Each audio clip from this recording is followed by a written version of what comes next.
প্রিয় দর্শক ভাই বন্ধুরা, আসসালামু আলাইকুম। আজ আমরা আসলাম মানিকগঞ্জ কোটাইল ইউনিয়নে লেওবাড়ি নতুন হাট খোলায়। এখানে রয়েছে ঐতিহ্যবাহী পুরনো সেই বিখ্যাত গরুর হাট। যে হাটে রয়েছে নানান রঙের গরু এবং নানান জায়গার ক্রেতা ও বিক্রেতা। দেখুন আমাদের হাটের গরুগুলো।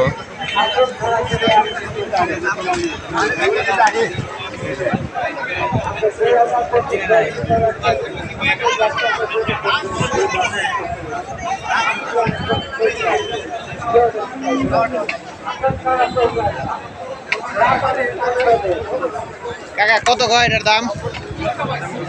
কত সুন্দর গরুগুলো। 1,80,85। কম কয়, কম কয়। আপনার টার্গেট কত মোটামুটি? 2 লাখ।